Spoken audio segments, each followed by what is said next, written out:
You Have No Proof, a Marvel fanfiction written by 29flower29 on AO3. This really wasn't Peter's fault. This was Mr. Stark's fault. Peter was sure of that. Would stand by that sentiment until the day he died, or until Mr. Stark looked at him reproachfully. Honestly, at this point, it was a 50-50 of which of those would happen first. Another whine slipped past his gritted teeth as he struggled against the Iron Man suit he was trapped in. Just try it on, he thought to himself. It'll be fine. No one has to know about it. You'll be in and out before he knows.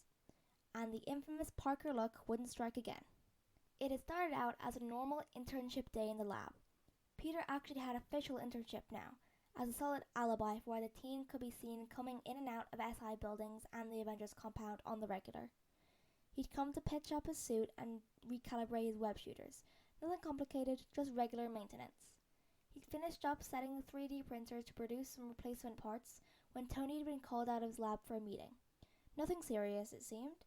Mr. Stark's face had been more annoyed than stressed, and he assured Peter he'd be back soon. "Just keep working, kid," he'd said, wiping his hands with a rag before grabbing his phone and heading out. "And don't touch my stuff," he called out over his shoulder before leaving the mentee to his own spidery devices. Well, Pete had never been good at following directions or keeping his hand off lab projects that weren't his. He really should have learned his lesson after the last field trip. So here he is, stuck in a tin can. He let out a half-amused, half-hysterical snort. "Friday," he called out. "Do you think you can get me out of here?" "My apologies, Mr. Parker," the AI responded cheerfully. "Boss has set parameters on the anti-spider theft protocol very seriously. I cannot disengage locks without proper security codes." Peter sent a mournful look towards the ceiling. Not that he could see it, or the god he was silently praying to. "I don't suppose you could tell me what those security codes are?" "I'm afraid not, Peter," Friday confirmed. Great. Wonderful. Lovely. He was well and truly stuck. Well, Peter could theoretically bust his way out of the suit, but that would be really a great waste of Tony's tech and resources. As uncomfortable and embarrassed as he was, Peter couldn't justify damaging his mentor's things like that. After all, it was his own fault for trying the suit on without permission. "Wait, anti-spider theft? You mean he expected this to happen?" His voice had hit a screeching tone that only indignant teenagers were capable of producing. "Boss has many protocols set in place, the majority of which have never been activated. However, given his knowledge of your personality, it's safe to assume he saw this coming from a mile away," came Friday's lilting answer. Peter frowned. That definitely sounded like an exact quote from the genius himself. Just then, an alarm began blaring, making Peter jerk violently in his suit. It wasn't as loud in the lab as it would be somewhere else in the building, but it still shocked his enhanced senses. "Ouch! Friday, what's going on?"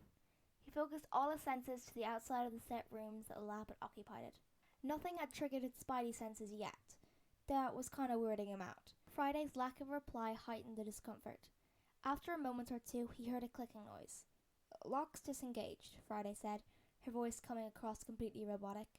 The contrast from her earlier teasing tone made the phrase even more discomforting.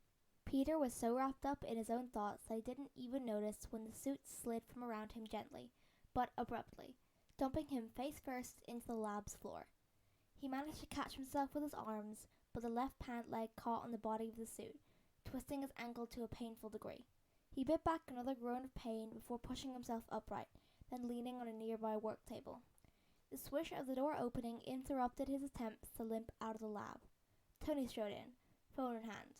"I'm telling you, I don't know who set it off. Yes, there's no actual emergency. I'd know about it if it were—" He cut himself off when he saw Peter's pained expression. "Don't call me, I'll call you," he said before mashing the end call button. His eyes flicked curiously between Peter and the suit still open in the air. "Spiderling," he said almost cautiously, the corners of his mouth lilting into a smirk. "Did you try on the suit?" Peter crossed his arms, letting his eyes shine with cold, hard rebellion as he hit his mentor's gaze. "You can't prove anything."